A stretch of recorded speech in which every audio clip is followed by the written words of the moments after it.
If Expedition 33 worked for you, it likely wasn't because it made you feel powerful. It worked because it hooked you with its narrative. Combat demanded forethought and felt like a genuinely engaging evolution of turn-based combat. That kind of design doesn't disappear when the credits roll, but it does make a lot of recommendations feel strangely hollow. There are popular recommendations you could make, like FF10 or Persona. It has bits and pieces of so many JRPGs. So, what follows aren't games chasing the same setting or structure, but ones that share the same underlying respect for friction, patience, and consequence. If you end up liking the content, please subscribe for more, and I'd appreciate it if you give it a thumbs up and tell me what you think down below. Love to hear it. Chained Echoes initially presents itself like a traditional turn-based RPG, but that familiarity is deliberate misdirection. Its combat system is built to dismantle habit. The overdrive mechanic actively punishes repetition, turning comfort into liability and forcing constant reassessment. Instead of chasing optimal damage rotations, players manage balance, pressure, and restraint. Even routine encounters demand attention, because the system constantly nudges play away from autopilot and toward deliberate decision-making. That design philosophy extends into progression. Party composition matters more than raw levels. Stat inflation is never treated as a solution to difficulty, and grinding offers diminishing returns. Exploration is compact and purposeful, avoiding sprawling excess in favor of mechanically meaningful encounters. Advancement comes from understanding how systems interact rather than overpowering content through persistence alone. Narratively, the game explores war and consequence with restraint. Conflicts resolve imperfectly, and the story avoids heroic validation in favor of compromise and ambiguity. Characters operate within systems larger than themselves, and the narrative rarely undercuts that tension with easy victories or moral certainty. Where Chained Echoes divides players is focus and pacing. Some character arcs receive less development than others, and certain themes are introduced faster than they're unpacked. Visually, its nostalgic style attracts one audience while alienating another. This split is reflected in its reception, with strong critical praise paired with more mixed player sentiment. The game earns its reputation not through spectacle, but through its refusal to let familiarity settle in. Don't you get out of the grab! Lost Odyssey is often remembered for its emotional storytelling, but its mechanics are deliberately paced to support that tone rather than compete with it.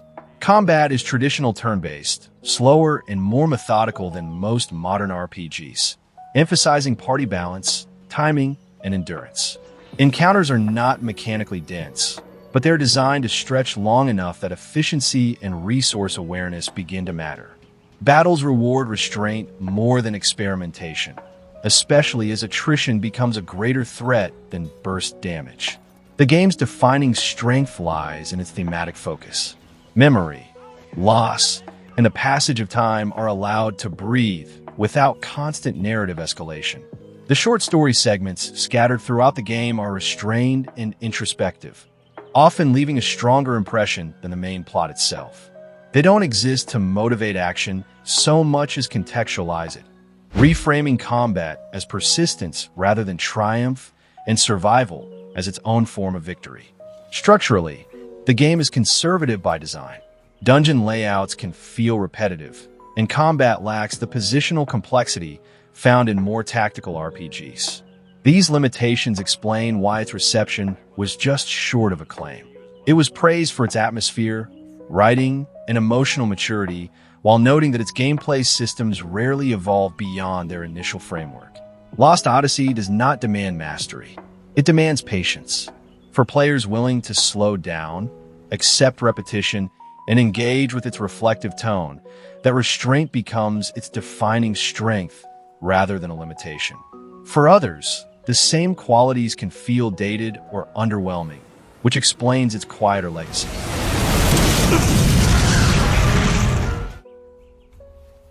Ash of Gods, Redemption, prioritizes severity over spectacle in both its mechanics and its storytelling. Combat is turn-based and positional, with limited opportunities for recovery once momentum begins to slip. Preparation matters more than execution, and mistakes made before combat often outweigh tactical brilliance during it. Losses are frequently permanent, and the game is comfortable allowing players to fail forward, reinforcing a worldview where survival itself is often the best possible outcome.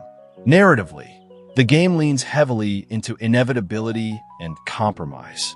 Characters act under constant pressure, often with incomplete information and no satisfying options. The story resists validating decisions, allowing outcomes to remain unresolved or openly grim. Moral clarity is intentionally absent, and victories are rarely framed as triumphs. This tonal consistency gives weight to player decisions while also denying catharsis, reinforcing a sense of ongoing tension rather than narrative release. That philosophy carries directly into progression. Characters can be lost permanently, storylines can collapse, and entire strategic directions can disappear based on earlier choices. The game does not pause to recalibrate difficulty or rebalance emotional stakes. Instead, it expects players to adapt to loss and continue forward, even when doing so feels unfair. This commitment to consequence is one of its strongest qualities, but also one of its most divisive. Presentation, however, struggles to support that ambition. Animations are stiff, interfaces lack clarity, and onboarding is minimal, creating friction before the systems fully reveal themselves. These rough edges can obscure intent, especially for new players, making early hours feel harsher than necessary. That friction explains its mixed reception. Ash of Gods, Redemption commits fully to its philosophy, and that commitment defines both its power and its limits. Valkyria Chronicles 4 is often framed as friendly or accessible, largely because of its presentation. The watercolor art style, expressive character portraits, and episodic storytelling suggest something light, almost forgiving. That assumption collapses once the systems take over. Combat blends a turn-based framework with real-time execution, forcing players to commit to movement while exposed to enemy reactions.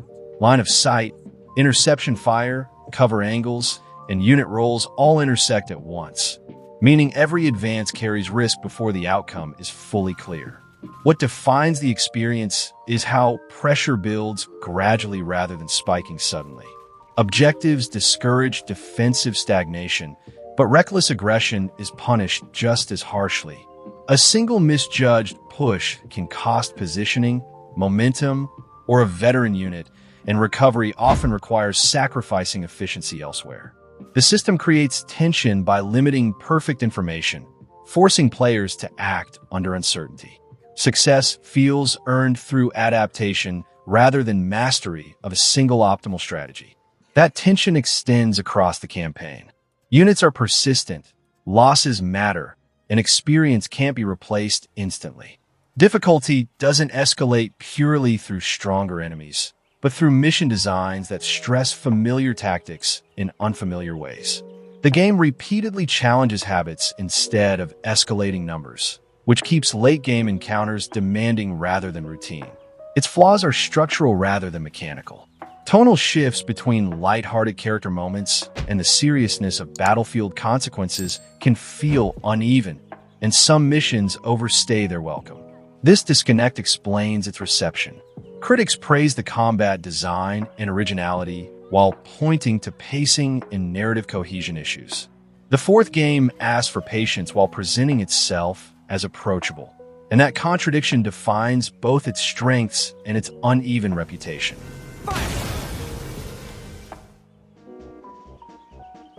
Tactics Ogre carries a reputation for density that often feels intimidating, and that reputation is earned.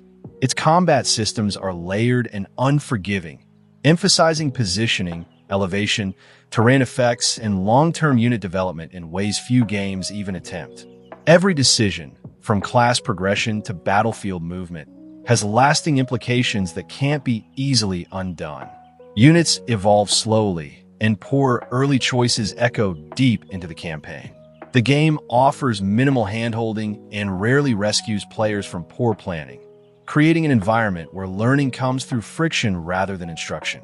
Narratively, the game centers on compromise rather than heroism. Branching story paths emerge from morally ambiguous decisions that reshape political power structures and personal allegiances, often without signaling which choice is correct. There are no clean outcomes, only trade-offs that ripple outward across the campaign. Entire arcs can hinge on a single early commitment, and the game is comfortable letting those consequences play out quietly rather than dramatizing them. Power is depicted as unstable, and loyalty as conditional. Combat reinforces this philosophy by allowing recovery, but always at a cost. Mistakes linger in the form of lost resources, weakened formations, or compromised positioning, and even experienced players are rarely allowed to feel secure. The tension doesn't come from sudden difficulty spikes, but from sustained pressure that accumulates over time. You're often winning while still feeling vulnerable, which keeps engagement high even when you understand the systems well. But its systems demand patience, and its pacing reflects a design era unconcerned with onboarding or immediate gratification. Tactics Ogre is interested in consequence, and it never compromises on that goal, even when doing so narrows its audience.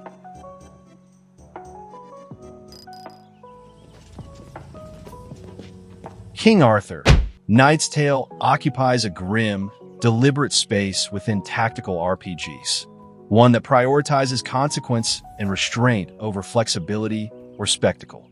Combat is fully turn-based and built around positioning, ability synergy, and attrition rather than explosive momentum. Encounters are punishing, particularly in the early chapters, and careless decisions compound quickly instead of being erased between fights. Terrain placement, enemy threat ranges, and party composition all demand constant attention. The game discourages improvisation, rewarding preparation and system knowledge far more than reactive play. The game's moral framework reinforces this rigidity at every layer. Choices are framed as ideological commitments rather than binary good or evil decisions, gradually reshaping your kingdom, companions, and strategic options. Progression is less about numerical growth and more about aligning with a worldview that permanently closes off alternatives. Companions react not just narratively, but mechanically, with loyalty and availability tied to philosophical consistency. Once you commit to a path, the game expects you to live with it, and deviation is often punished rather than explored. This inflexibility extends directly into pacing and structure. Difficulty spikes appear without warning, onboarding is minimal, and mechanical clarity is not always prioritized. Systems are introduced with the assumption that players will learn through failure rather than instruction. Combined with occasional technical roughness, this creates friction that some players interpret as depth and others experience as exhaustion. Its reception reflects that divide clearly. Reviews praised its oppressive atmosphere, tactical depth, and narrative ambition, while criticizing uneven pacing, balance issues, and accessibility barriers. King Arthur values consequence over convenience and treats discomfort as a deliberate design choice. But I just want you to see that Expeditions Rome is often described as niche or slow, but that framing overlooks its intent. Its turn-based combat emphasizes positioning, terrain, and coordinated action rather than escalation or spectacle. Battles unfold deliberately, requiring careful planning and synergy between units. Victory depends less on raw damage and more on formation, preparation, and resource management. The historical setting reinforces this approach, grounding conflict in logistics and authority rather than heroics. What truly defines the game is how closely narrative and mechanics are intertwined. Dialogue choices, political decisions, and alliances don't merely color the story. They reshape the strategic landscape. Decisions frequently close paths rather than opening them, sometimes hours later, and the game offers little reassurance about whether a choice was correct. Commitment is long-term, and consequences are rarely isolated. Leadership is treated as mechanical pressure rather than narrative flavor. Soldiers are not disposable. Morale matters, and political instability can weaken battlefield effectiveness. Strategy operates across multiple layers at once, from squad positioning to faction loyalty, creating a campaign where success emerges gradually rather than dramatically. Its limitations are presentational. Animations are stiff, environments lack visual variety, and the campaign structure rarely shifts pace. These factors explain why its ratings skew toward very solid. Critics praised its ambition and depth while noting modest production values. Expeditions Rome is clear about its priorities, and that clarity defines both its appeal and its constraints.